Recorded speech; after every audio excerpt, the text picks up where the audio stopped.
What's the word? What's the word? Tap in, tap in. We back live, baby. We back live. IG. I'm on not IG. Twitch, YouTube. Tap in. We live.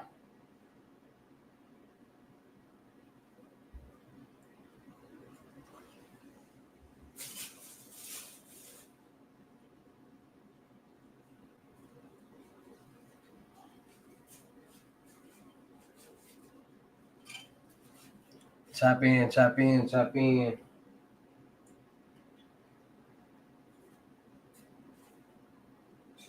Tap in, tap in. Mocha, what it do? Tap in, like, share, comment, subscribe. Like, share, comment, subscribe.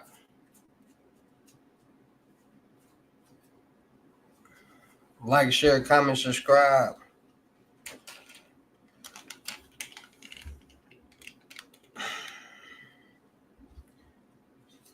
Let's get 10 people in here. Need at least 100 people in here, but let's get 10 people in here. Like, share, comment, subscribe. Everybody on the King Hustle 2.0 page, what it do? First video in about 5 years. Everybody on the King Hustle 2.0 page, what it do?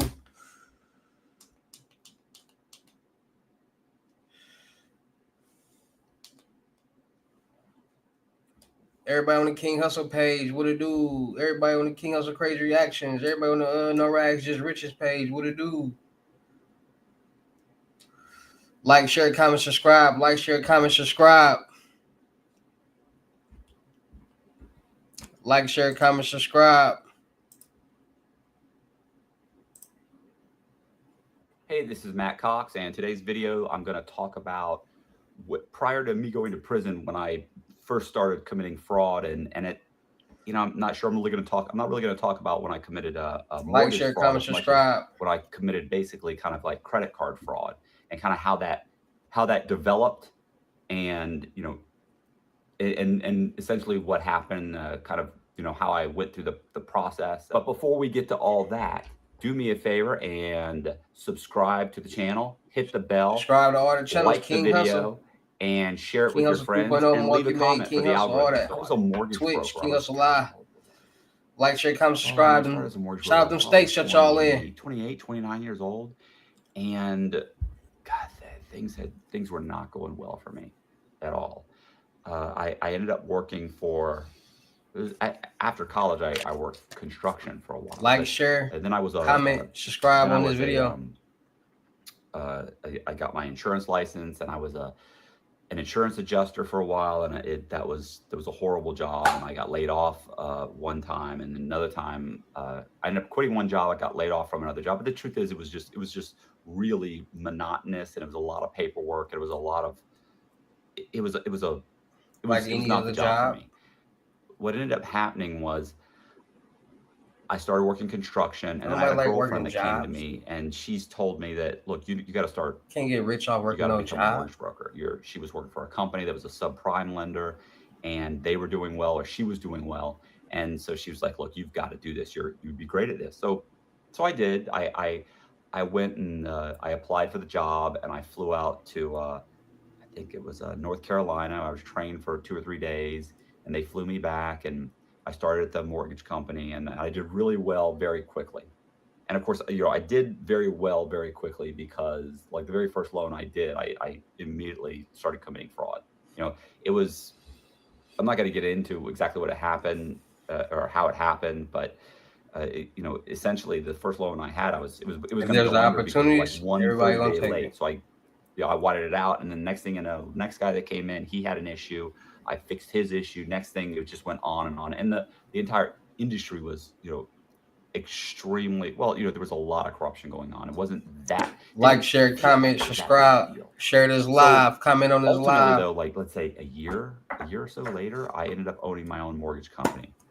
I really honestly didn't even want to own my own mortgage company. I just wanted to be a mortgage broker, but things kept happening that it just ended up. I ended up starting a company. I started a company with maybe 4 or 5 guys, and make sure y'all listening up, comment on this live. And that mortgage company there was a lot of fraud involved in that mortgage company. One of the things that happened at that particular mortgage company was that I remember a woman came in one time, Matthew Cox, I interviewed him like 2 years ago. A mortgage, and I'm putting y'all on some game. One of my brokers Me pulled get the it? credit, and he came in. He showed me the credit. He was like, "Look at look, the credit looks great, right?" I was like, "Yeah, credit's great." She had like a car loan. She had a couple credit cards, and so it was great. It was like, okay, it's perfect. What she had like, and her credit scores were in the mid to high 700s, and she was perfect. She'd been at the same job for 4 or 5 years. She had everything was perfect. But when he was putting together the package, he realized that her W-2s had a different social security number on them than he had pulled. And he was like, that's weird, right? I forget exactly how he caught that. But so he called her and asked her to come in, and she came in, and she came in my office. Like, he didn't want to have that conversation with her. He was like, I want her to get upset.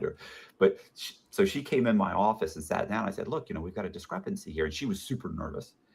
And I showed her the, Like, share, comment, this is what you subscribe. provided. This is what you told my broker on the phone. But here's the W-2 you provided. So I showed her the W-2, and she was like, well, what's wrong with that? And I showed her the discrepancy, and she went, right. And I said, well, what happened? What's the issue? I was like, look, you can tell me. I don't care. I'm not calling the police. I just want to know how you have two social security numbers. And she was like, well, she'd gotten a divorce. And when she told me, so what she said, look, when I got a divorce, I had all this credit in my married name.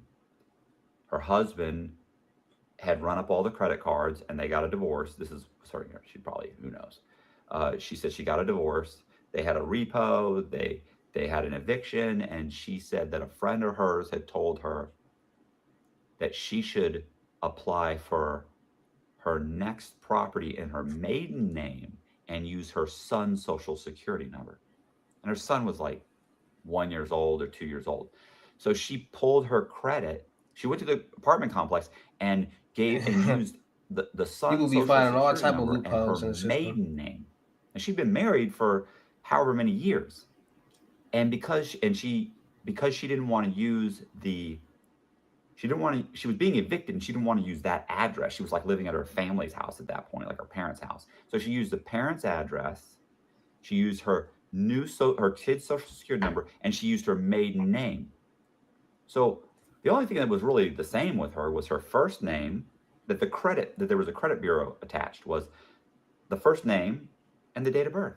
Everything else was different. Well, obviously her name was, let's say, Janet. There's probably tons of people with the first name Janet and that date of birth. So the credit bureau actually created an alternative credit profile for her. And so now, using her maiden name, which she had credit in, but it was 5 or 10 years earlier. So she pulled her credit using the new SOCH, her date of birth, and essentially her new name. And that created a new credit profile.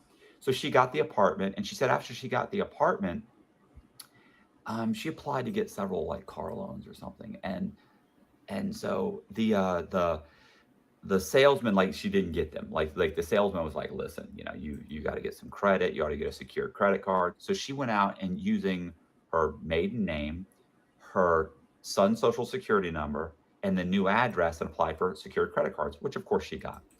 She got a few secured credit cards, and after she was like, and after several months, I went back and I applied and got a car loan from like Ford or scamming on her son's social.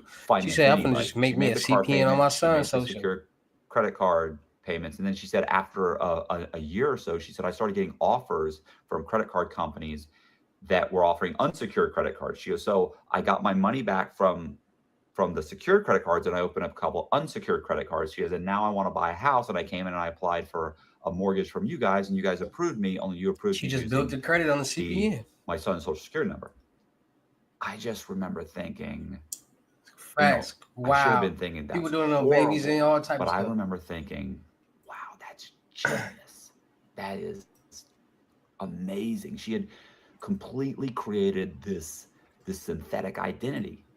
And imagine, you can imagine, it was easy for her to go out. She got a driver's license in the name, in her maiden name. It was a real name. So she just switched back to her maiden name. So she's providing this number and and borrowing money using this alternative credit profile. So I was like, okay, that makes total sense. And she was like, well, I'm Make so sure I go sorry. tap in Please with my don't call the mixtape, Hustle police. and I was Flow, like, right oh, there in what are the you talking corner. about? We're going to change your social security number on your W-2s. So we changed it on the W-2s, and the loan went through, and she got a loan. Easy as No that. problem. So, well, at that time, I was already, you know, I had a couple of friends of mine that had gotten in trouble with the FBI. And I remember thinking it might lead to me. I should preface this by saying my mortgage brokerage business had the ability to pull credit. We pulled what's called a tri-merge. I mean, we could pull individual ones. We could pull like just Equifax or Experian, whatever. But we could also pull all three bureaus. So we would pull a tri-merge. I remember I went out and I grabbed the social security number. I mean, this is horrible, but I went to the file cabinet. I opened the file cabinet. I grabbed a bunch of 1040 forms, and there were people that were taking deductions for their children. Their children's numbers were there, and their social was there. So you got some 2-year-old kid, and I took the kid's social security number. I went and I pulled the credit, and I made up a name. It was Lee Black. So I made up the name Lee Black. So I made up the Lee Black and used some social security number that I pulled out of the file cabinet, put that on, put a date of birth that was like 7/7/1970, and I pulled it. And it came back, credit profile not found. Okay, that makes sense. I understand there's no credit profile. But I decided, you know what? I'm going to go ahead and I'm going to apply for some credit cards online. So I applied for some credit cards online, got denied. All of them were denied. Using, of course, the alternative social and name. So using Lee Black's information, I pulled I applied for several credit cards online. All got denied. But then I re-pulled the credit bureau. I went, it was a pain. You had to recontact who we were pulling from and tell them, look, I need to re-pull this. Can you wipe the credit so I can re-pull it? And they said, well, because typically they would, if you re-pulled it within 30 days, they just give you the same report. So I went back and I re-pulled the credit, and they said, okay, we'll re-pull it. So they re-pulled the credit and gave it to me, and all the inquiries showed up. But what didn't show up was it didn't say no record found. It now listed Lee Black's name, the social security number I'd given them, the date of birth I'd given them. I interviewed him. The address. We just got it in the public records by running a credit on it. What was called it generated a credit score called mailboxes, etc. And I think that the UPS store bought them all out. I could be wrong, but somehow or another they're gone. Some of them are now UPS stores, where they have the mailboxes, the private mailboxes. So I used that one of those, and so I got, but all the other thing that showed up on the credit was all the inquiries. So now the name, date of birth, social security number, and address, and all the inquiries showed up. So I now knew I had created a completely synthetic identity. Well, my problem with that was this, that it's like, okay, so you got the synthetic identity, and how do you utilize that? What's funny is, I owned a mortgage company. At this point, I owned the mortgage company. There had to be 12 guys working for me. Probably 10 or 12 guys working for me at this point, because I'd started with very few, but by this point we'd moved to a bigger office, and I got more and more guys. The small company, the 4 guys ended up being like 6, and then 8, and then 10. It was like, okay, you got to get a bigger space. So I went and got a larger office space. I had like 12 guys working there. I actually had a couple guys working out of their houses, just because they didn't want to come in the office. They just wanted to pay a small cut. But how do you make money? And this all stemmed from that one lady a synthetic identity putting them on game and giving them my idea. That's crazy. So I decided I was going to go ahead and just keep paying those, or actually get the secured credit card. Yeah, I thought, I'll just get the secured credit card. Like, I'd always helped clients like build their credit. Like, some guy comes in, he gets turned down. You go, well, look, you really ought to think about getting some secured credit cards, this and that. So I went ahead and ordered the secured credit cards. And I remember thinking, like, one of the things that I ordered the secured credit cards, but one of the issues was, where do I have them mailed? The address that I provided was a UPS box. It was a mailbox, it's a Excedra box, but it was a UPS box. So here's the issue. Those credit cards have to be mailed somewhere. Where do you get them mailed? You know, I ended up going to the exact mailbox, etc. And I want to say UPS box. So I'm gonna say UPS box. So I went to the UPS box, and I got a UPS box. Now the street address was the same, but I had never put down what the what the box number or the apartment number is. So I remember I got a box in my own name. I then turned around and I ordered all the cards using that box. Only I didn't put box, I put like number. I just put number, whatever, They always had an issue if you put like apartment number, they'd have an issue. So I put just like, let's say it was 1000 Hawk Ranch Road. I wouldn't put apartment 101, I put like number 101. And I printed out the applications, I mailed them off with a money order, and boom, 2-3 weeks later, the credit card showed up. I remember walking in that first time and getting that credit card thinking, oh my God, that is amazing. They actually gave me the credit card. So I ended up just making the payments on these cards. I'm just paying and paying and paying. And I remember thinking the credit profile, like I remember thinking, well, how am I ultimately going to make money doing this? And what ended up happening was I ended up making several more of these guys. And I'm not going to get It's into real what I was life, doing with like all of them. Like I might go over that another time. this is how a or lot of something, or stuff happens. If anybody's watched, my full interviews, Somebody there's tons else of interviews on says something that out, gives them a out light bulb on above their YouTube. So head, and they say, it's not difficult to find what ultimately I did. But I started creating these false profiles. At one point, I had to end up making a driver's license. And what I did was, I remember looking at my driver's license, because the problem is you've got these credit cards, but how do you really use them? Well, you can buy gas, you can buy stuff over the internet, but at some point you might need to go in to a store. You're going to have to show your driver's license. And I didn't have a driver's license in the name Lee Black or any of these other guys. So at one point I ended up taking my driver's license and I looked at it, and I remember scratching off the name. You could actually scratch off your name. And I thought, if I scratch off my name and put another name on it, would they notice? But the problem was the there driver's was a license hologram on it, and in the hologram. overlapping all of that. And I was like, oh man, what am I going to do about They that? search that driver's license number. I ended up taking in, somebody else really checking out all the security features. And I went to the DMV and I got an ID. I went and got an ID. I remember, listen, I got an ID, and like 2 weeks later, I remember I went and got another ID. I remember they said, you just got an ID. I was like, I know, my girlfriend threw it out. She was pissed at me. And they were like, all right. So I ended up getting a couple IDs. So I get these IDs. I went and got like 220 grit sandpaper at Home Depot, and I lightly Hey, this might be some G14 classified information.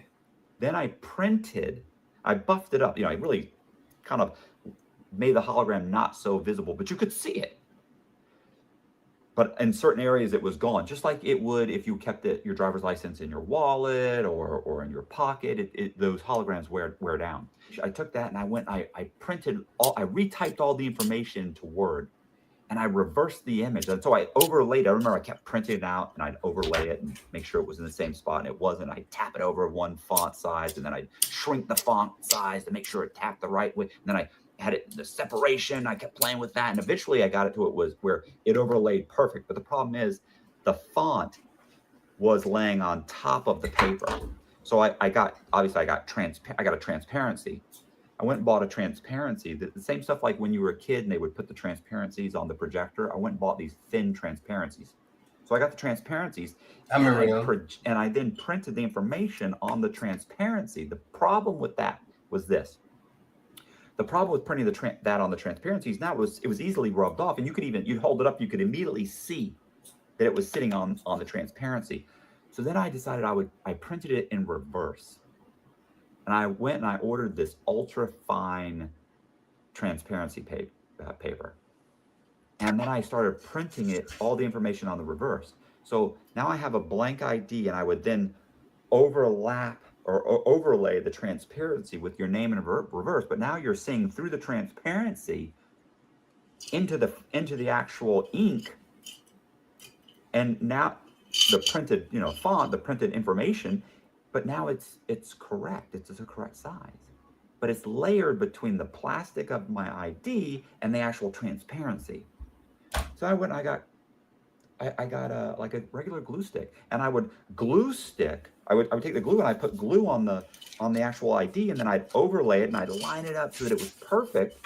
I'd put it in a book, I'd trim it down, put it in a book, wait for it to dry, and then I'd take a razor knife or an X-Acto knife, and I'd cut around the ID, and then I'd take like 220 grit sandpaper and I'd slightly buff it down so that it was perfect. I mean, I would take my thumbnail and you'd have to click and click and click and really push to even get in between the two to pull it back off.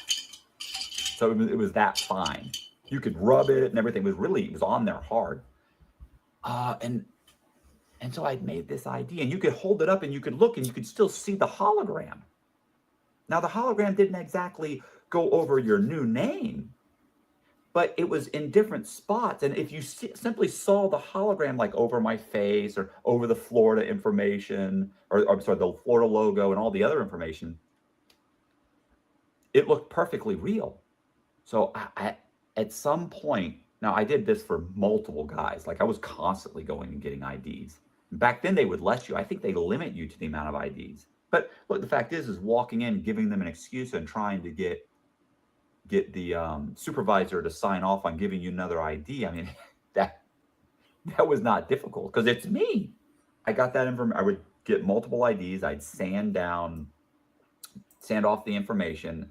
I'd print out whatever information I wanted. I'd overlay it, and I had a fake ID. I mean, it was a fake ID. I changed the issue number for the drivers for the Department of Motor Vehicles for Florida, and I would change that number. And there's actually an actual calculation for what that number is. So I had to kind of figure out what that calculation was. It was probably a real person's number for all I know. But I ended up getting that. I remember I made an ID for Lee Black, and I took the ID and I took the credit cards. By this point, it had been months and months and months. So I took the ID and I went and I opened a bank account. You want to talk about being terrified about opening? I at this point, I'd opened a bank account. The first time I opened a bank account with a fake ID, I was terrified. But I remember when I opened it for Lee Black, here's what happened. This happened several times because they would pull you up in check systems and there's no record. There's no inquiries. There's nothing. And you're like, okay, I was a guy at that point, I was in my early 30s. So you're a guy in your early 30s and you've never had a bank account. Like we've never pulled you. Now there's a couple different services. So if you knew the names of the other banks that use the other service, it made sense that, okay, maybe you go through the other service and that's why we don't have an inquiry. And so they were but they were always iffy. So I remember walking in and they pulled my credit, or they pulled Lee Black's credit. Nothing came up. So of course it's odd. So it wasn't a teller, it was a regular whatever. They called the people that work at the bank, a bank employee. She had pulled my information. So she goes over and she goes, well, hold on a second. She walks over to the manager, and the manager that hands her my ID, and she explains the situation. She glances over at me. She holds up my ID, and she does the whole. That's because you white, man. They're gonna let you slide, bro. You're black. And she could see the hologram. And I remember thinking, Alicia, this is an employee of a bank. She knows what to look for. Like she's going to notice that it's worn down, that it's beat up, that she's going to notice also, but she's going to notice that the hologram doesn't go through my information. And so she looked at it and she goes, looked at the woman. She was like, handed her back, whatever she said. Oh, this looks fine to me. It's fine. Go ahead. Here. They don't be knowing nothing. Walked over and the woman put it down and she started typing, opened up a checking account for me. That'd be crazy. So that's how it be. I have a checking account. Like, share, comment, subscribe. Bank account in the name of this guy using this fake ID. I've got credit cards in his name. I remember what I did then was I turned around and I kept pulling his credit. Well, at some point I pulled his credit. After 6 months, actually, it was exactly 6 months. I was pulling these guys' credit every month just to see like why, because no credit score was showing up. I have 3 credit cards and no credit score showing up, and I didn't understand why. I'm like, what's happening? And back then there wasn't YouTube videos telling you what happens and how it works. There wasn't all this stuff out there, so it's just this is trial and error.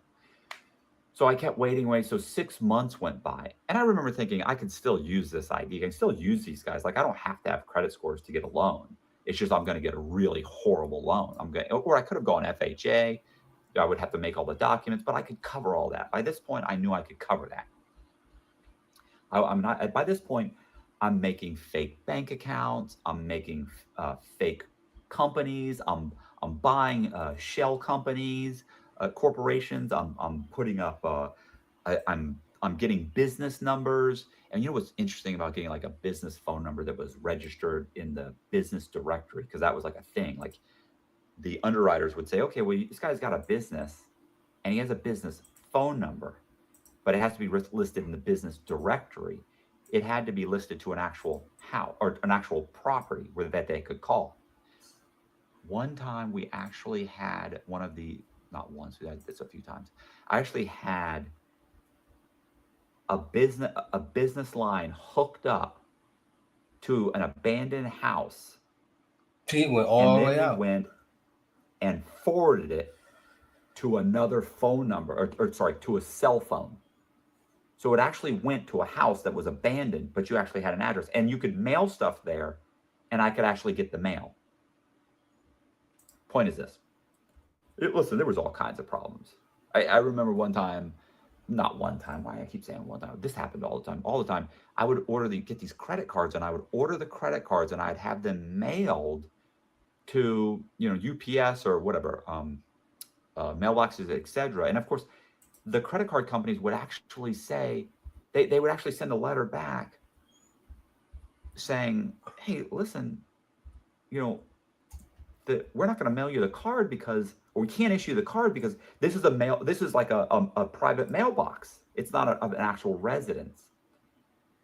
If we're wrong about this, please provide us a utility bill saying that this is a real address. So I would just go get my utility bill, and I'd change my account number and my name. I just I'd glue it over. I'd make a copy of it. I'd put the address I wanted for the box. I'd mail it back to him and say, gee, I don't know what's wrong. I would give him my address, which had my ID, which had that address on it. And I said, that's crazy. This is my address, and here's my utility bill. Bam. They'd immediately mail the card. I just look back on that and I think, you were insane. Like, all the things that I was doing, it was like, share, comment, subscribe, comment, engage, talk to me. To show you how to do this. It was just trial and error. Well, at 6 months, I pulled this guy's credit, Lee Black's credit, and he had perfect credit. That's crazy. He had like a 680 or 690 credit score. And back then, that was an amazingly good credit card. Nobody had 800 credit scores. It was outrageous. I owned a mortgage company for 4 or 5 years. I could tell you there was maybe less than a dozen times I ever saw anybody with over an 800 credit score. Almost never happened. Now, I was dealing in subprime, but I was also an FHA lender and a conventional lender and a VA lender.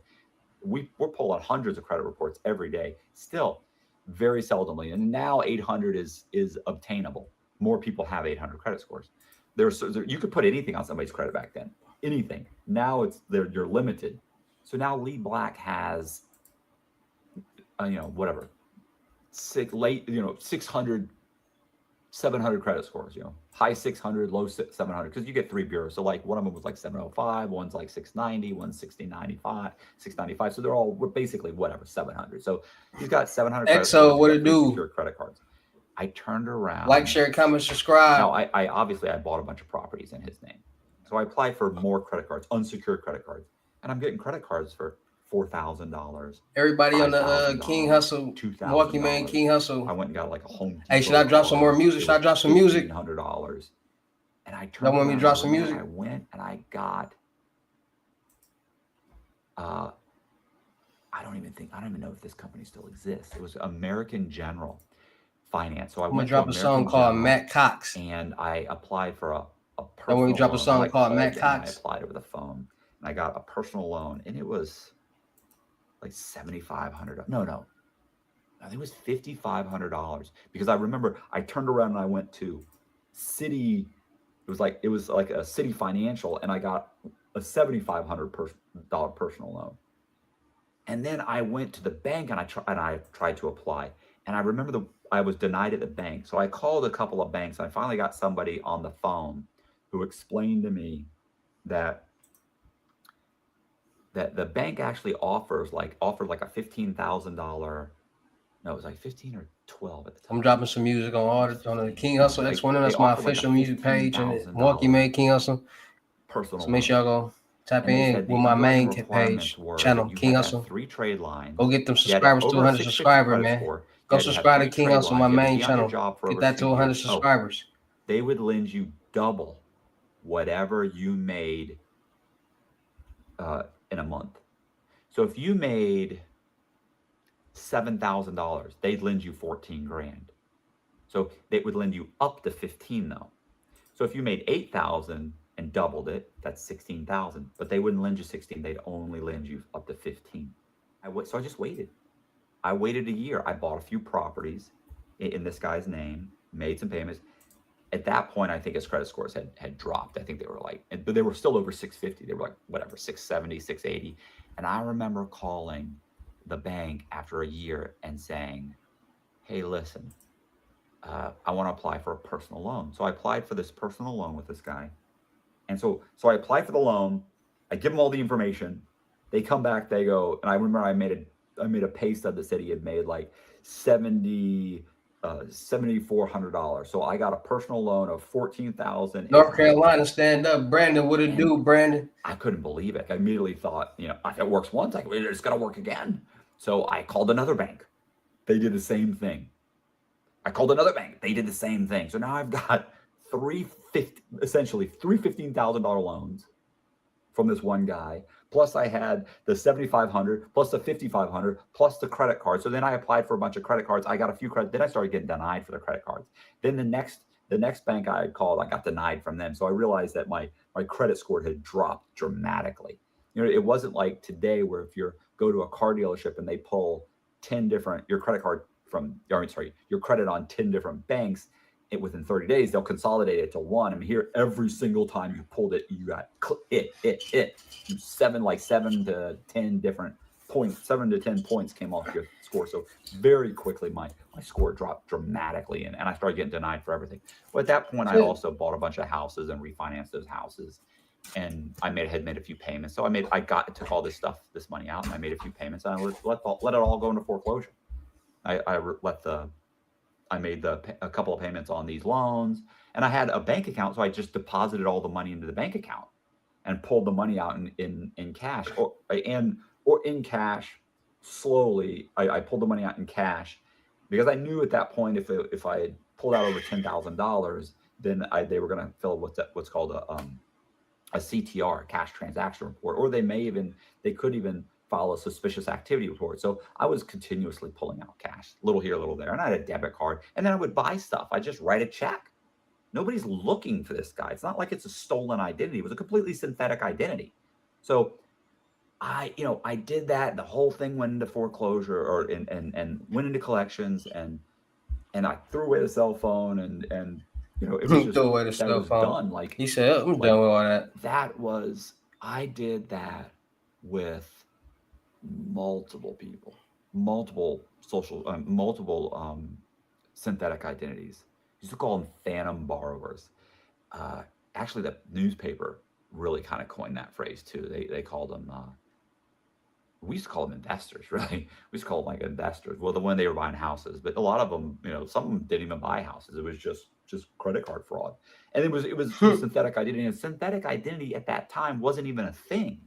Like people didn't even know how that worked. It's extremely prevalent at this point in time, and those security features are up, and banks are on the lookout for it now. So So, although honestly, it's probably, I'm sure it's still, I mean, not probably, I know it's still happening, obviously, and I've talked to these scammers who are always calling me up, asking me to, hook them up on the game, bro. Like, show me how, like, next time you do that, like, include me, like, I'll go in the bank. Like, they're always calling me. Max, what it Bro, do? they're always emailing me and sending me I got you, Max. messages I'm and going trying to to do another one right call after me. this. I've Make actually sure y'all stay spoken to a live. Make sure couple y'all of these subscribe guys to on the the phone. I actually channels. had a King Hustle guy X1. That's my who music channel. befriended me for like Walkie 6 Man, King months. Hustle 2.0. No Like, rags, actually, just like riches. we were My buddies. main Like, hey, channel, I'm a King Hustle. Go fan. get I that to saw you 100 on the subscribers. Make sure y'all go Complete. And he subscribe to the started main channel, King Hustle. wanted to talk to me on the phone. Go We subscribe. talked. I was like, Y'all hey, want to what's get up? Well, rich what do you off think I should credit? do Y'all want about to learn how to this, get about rich that? So off credit? we Y'all want to talked. learn how to get rich, period. How to And invest, how to be blessed. Go then subscribe to he King started Hustle. texting me all the time. Subscribe to So, all you the get to channels. these guys, We you get to be back in kind of action. We friendly with back. these guys. Subscribe to the So I was Twitch kind of too. friends with him, and he was a pretty cool guy. We finna At go one crazy point, on the he net. actually flew down from New York to see me,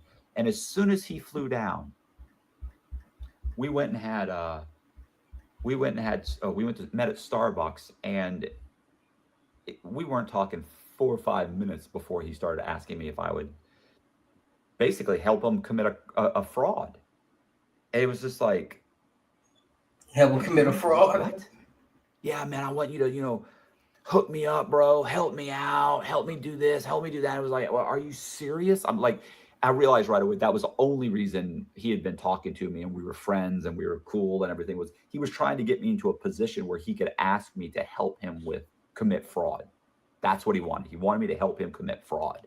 And I was like, you're this is ridiculous. I'm not doing that. It's ridiculous. And the worst thing is that, like, if he had gone out, even with my tutelage, he would have been caught almost immediately. There's no way he would not have gotten caught. And his whole thing was, I wouldn't say anything about you. I wouldn't tell, if they grabbed me, I wouldn't say anything about you, bro. But the truth is it wouldn't matter because my name's in your phone and they run my cell number against mine. They see this guy's on probation and they'd say, look, this guy's on probation for exactly what you're doing. We'll cut you loose if you just give him up. That kind of thing. Get him on the phone talking, get him saying this. Of course, he wouldn't have been able to do that, but it wouldn't matter. All they'd have to do is add my name to the indictment. It would be very difficult for me to actually defend myself against something along those lines, something in that vein. The thing is about that synthetic identity is even if you remove the mortgages that I refinanced, because I refinanced all these mortgages and I probably made $500,000, but let's remove that. Let's forget about that money. The credit cards alone were the credit cards and the personal loans. That was over $100,000. It was over $100,000 on a synthetic identity that I created, and that scam eventually for me evolved into me figuring out how to get Social Security, the Social Security Administration, to issue Social Security numbers to me. I started creating fake birth certificates and shot records, and I would go into Social Security and I'd tell them, look, I have a child that was born. He's 10 months old and he was born with a midwife, wasn't born in the hospital. The Social Security number was never issued, and they would issue me a Social Security number. And I could pick any name I wanted. Let's say, the father's name is, Matthew Cox or whatever. I could say anything. I'd say Lee Black because I have an ID named Lee Black. So, but whatever. Let's say I'd say the father's name would be, let's say, Matthew Cox. The mother's name would be, let's say, Jennifer Silver. And my son's name would be David Silver. The mother, that you don't have to give your son your name. Your surname. It could be the mother's surname. So I would walk in and I would give him a birth certificate, and that name could be anything. I just say, oh, well, that's the mother's last name is Silver. So it's David Silver. She named the kid, and that's the way it is, and there's nothing I can do about it. And they never questioned that. They would never question. Like, I would get these names issued to people that just, did not exist. And look, a week or two later, the Social Security card would show up, and then I'd register to vote as that person. So I'd register to vote as David Silver. And then I'd go and I'd order the credit cards, everything. Once I had enough documentation. Like, share, comment, subscribe. Like, share, comment, subscribe. I actually started walking into the DMV. Let me tell you about being terrified walking in the DMV the first time. That's terrifying. And I would change the date of birth on the birth certificate. So I changed the date of birth on a fake birth certificate. I'm walking into DMV with a fake birth certificate that says David Silver with a, July 7th, 1970 date of birth and a social security card issued to David Silver. And I would walk in and I'd give them that. Oh, and I'd register to vote in that name. And I'd have several credit cards in that name. And I also had the envelopes that were being mailed to me. I would come in, they all had the address. Then I'd also come in with my lease. I'd make a fake lease with that address. So that UPS box or mailboxes, etc. box, that private mailbox now looks like an apartment. Everybody thinks that at the DMV thinks it's an apartment. So they think it's an apartment. They think I'm registered. Like, share, to vote comment, in subscribe. Like, Florida. share, comment, I've got subscribe. a birth certificate. I've got a social security card. Everything is real. So they would immediately say, oh, okay. Oh, just moved. Yeah, I moved here a few months ago and I lost my driver's license. I'm from, wherever, Kansas or whatever. So they'd say, okay, I'm only asking for an ID. It's not like I'm trying to drive because I got a DUI somewhere. And they would, even if they tried to pull it in Kansas, nothing comes up. That's not my fault. I have all the documentation. So they say, go get here. They put it all in the system. They would have me take a picture. They give me an ID. I'd walk out. Now I've got a real driver's license. I have a real driver's license, a real social security card, real voter's registration card, real credit cards. And you can imagine all the real stuff I ended up having. And other than the DMV, who asks you to see your birth certificate? Nobody. Anyway, that's the synthetic identity fraud that I was committing. And then I was doing that. I was always doing that. A little here, a little there. Anyway, if you like the story, do me a favor, subscribe to the channel. Hey, man, that man was going hit the crazy like with button, the fraud, share the man. video, and leave a comment. That brother was going crazy with the fraud. On what, y'all? Hey, man, so yeah, man, he mastered it. Clearly, he mastered it. If y'all see, I've been watching the video the whole time. That's cool. He mastered it. So with that being said, man, it's your boy King Hustle. Shout out to everybody that's been tapped into this live video. We streaming on Twitch. We dual streaming on Twitch and YouTube right now. So make sure y'all stay tuned. Make sure y'all stay alert because I will be going back live in the next 15 minutes. All right, so make sure y'all stay alert. Subscribe, hit the notification bell so y'all can get the alert, and I'll see y'all in the next 10 to 15 minutes.